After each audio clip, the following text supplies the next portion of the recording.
Chairwoman Marshall.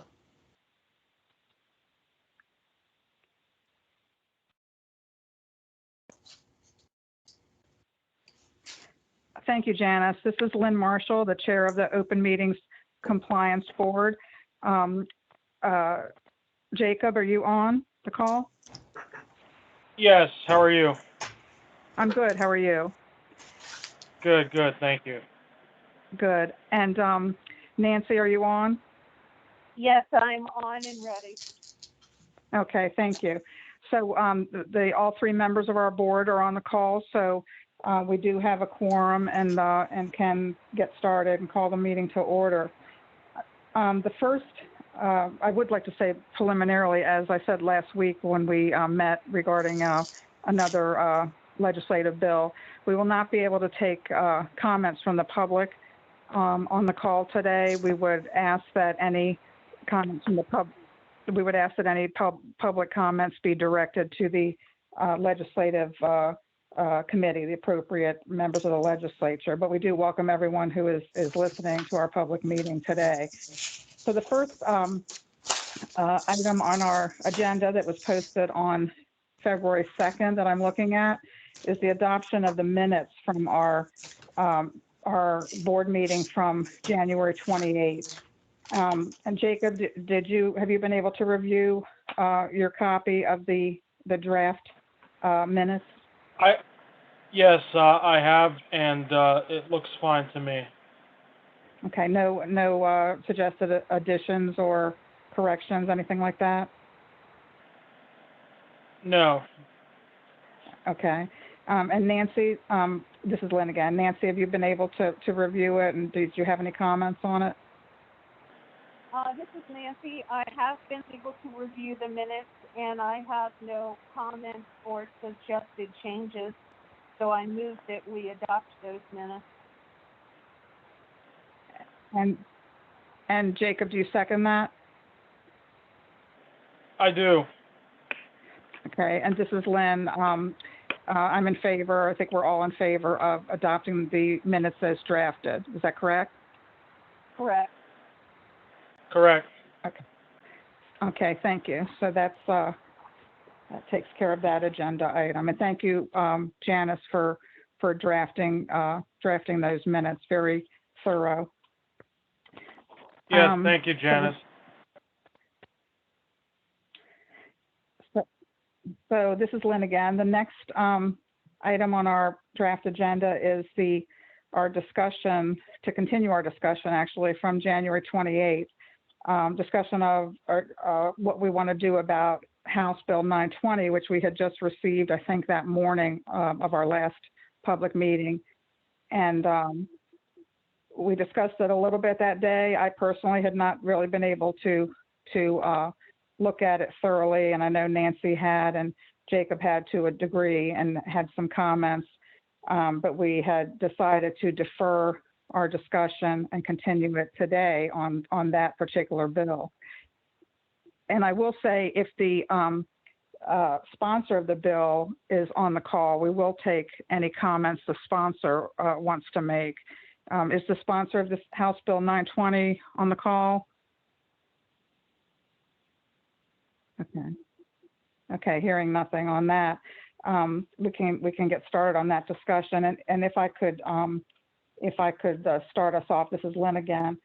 I have had an opportunity since our last call to review some materials and to think about this some more.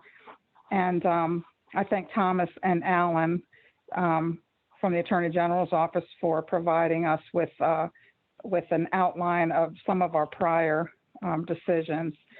That I appreciate that work. So two things that I'd like to mention, and I guess I'd call them major concerns that I have. And this is dovetailing on some of what Nancy and Jacob, you were talking about in our last meeting when we preliminarily were talking about submitting a letter saying that the board would not support this bill. One major concern that I have, and that we did discuss last time, is that the bill is really silent as to how it would operate with Section 3-305 of the Open Meetings Act. That's the personnel exception. So, it appears to me that perhaps it's intended to require the public bodies to invoke that exception for every employee issue. And if that's the case, that would just result in many more public meetings, many more closed meetings, and many more complaints to our small board, frankly, about perceived Open Meetings Act violations of various attendant requirements. So it's not clear to me at all how this bill would further the purpose of the act, thereby warranting such results. And just to quickly summarize, the bill seeks to make an amendment to the definition of, or the exclusions of, administrative functions, which are not subject to the act. It seeks to exclude from that any personnel matter that affects one or more specific individuals. So it's potentially a very wide-ranging and broad change to the Open Meetings Act, and it appears to me, my view is that most personnel-related discussions would still be done outside of public view because Section 3-305 is left unchanged, but with much, they'd have to be done with much more burden to everyone, including our small board. So that's my first major concern. My second major concern is that, Nancy, you may recall, my recall is that you said in our annual meeting last fall, and I also reiterated this when I briefed the House Health and Government Operations Committee in late October, we had said that changes to the Open Meetings Act should be done only after careful study. And that hasn't been done for this bill, to my knowledge. I don't know if Nancy or Jacob, you have any insight into that I don't have. So those 2 points I'd like for us to consider including in a letter to the committee, recommending, and I recommend that we not support, or even maybe use the stronger language and say that we oppose this bill for those reasons. And also in looking through some materials since our last meeting,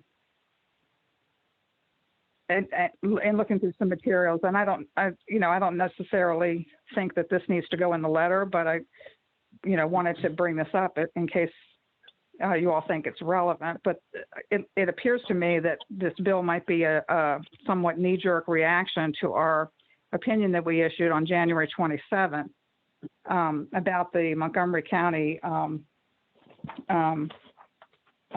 public body in Montgomery County, in which we said that we couldn't make a finding on the complaint regarding the executive director of that public body's performance and contract discussions because we couldn't tell what discussions had occurred.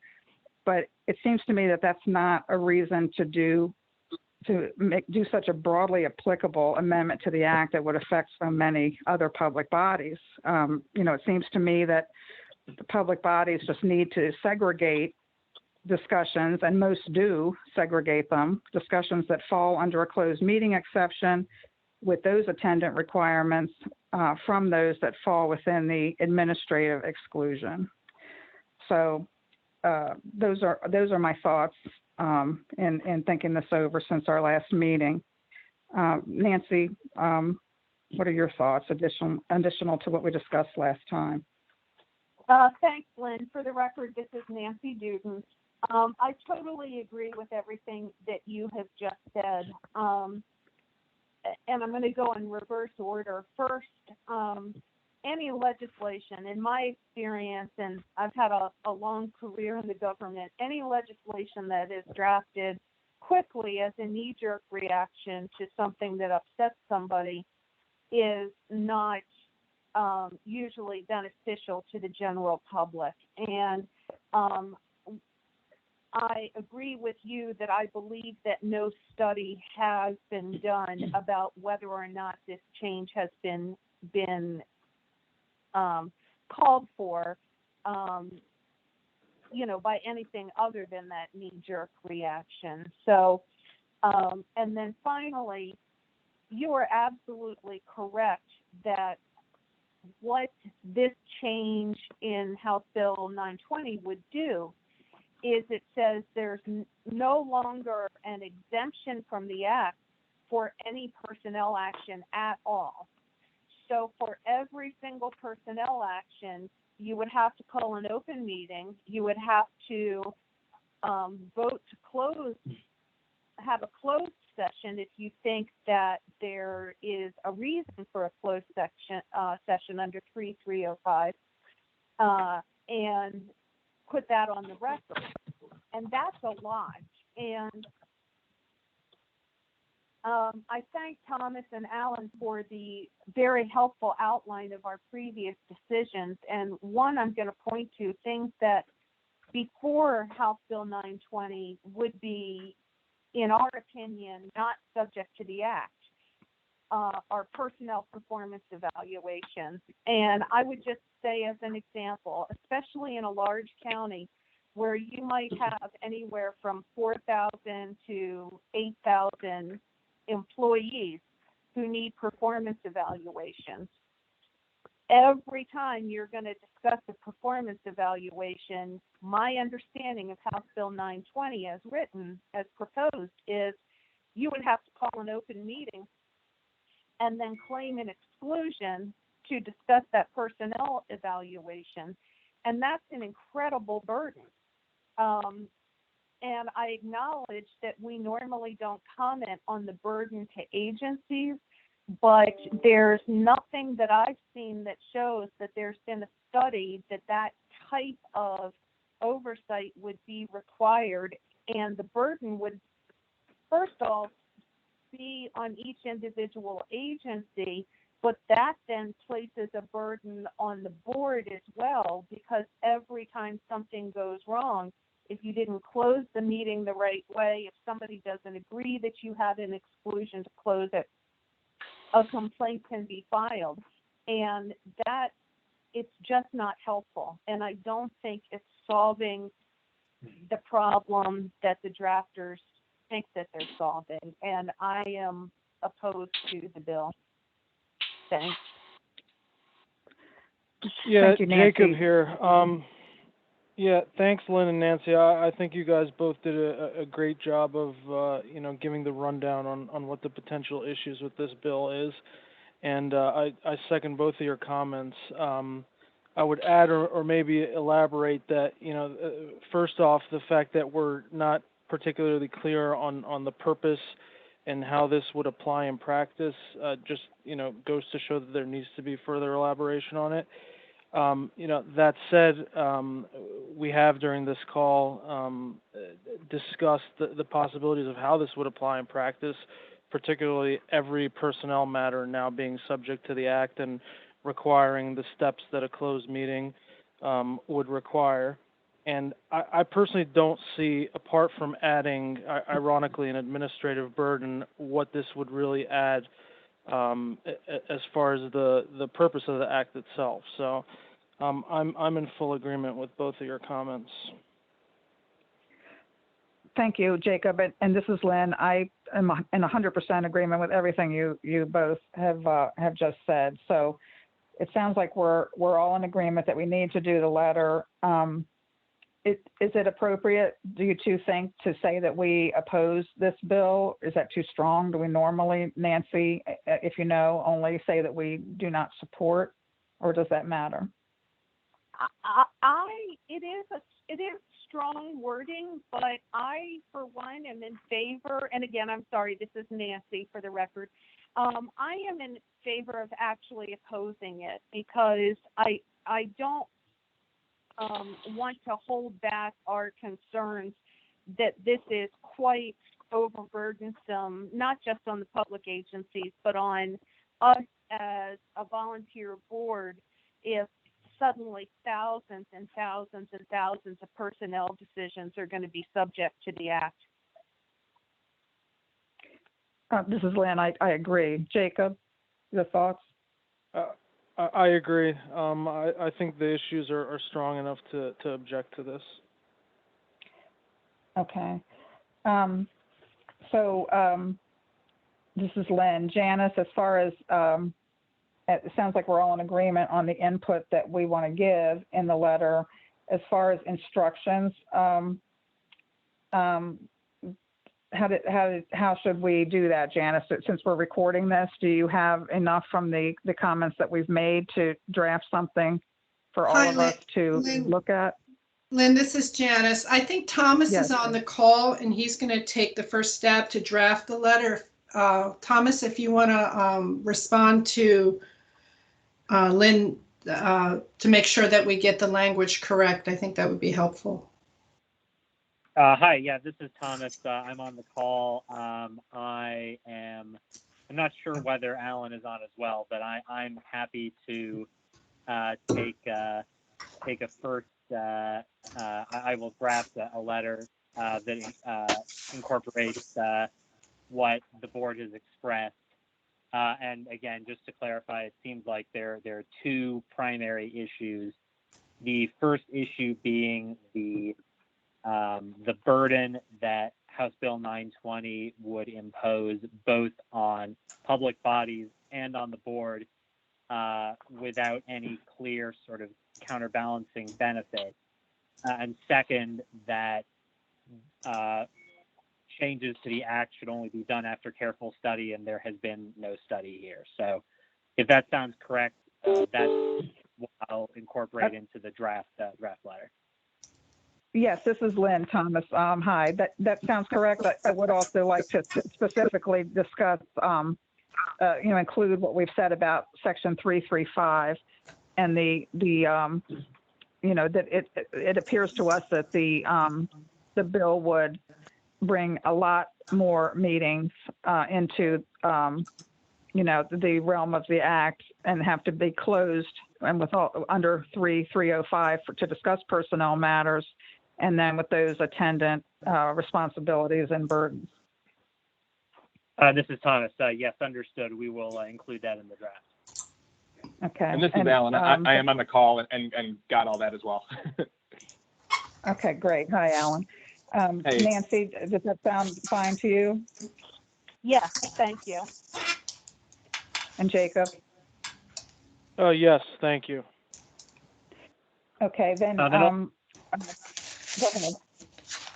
Sorry, this is Thomas. Just one more point for your information. The bill has been filed, but we've been checking. It doesn't yet appear to have a hearing date yet. But we don't know yet when the letter will be submitted, but we will prepare it. We will get a draft ready now so that we'll be ready to submit it once a hearing is scheduled.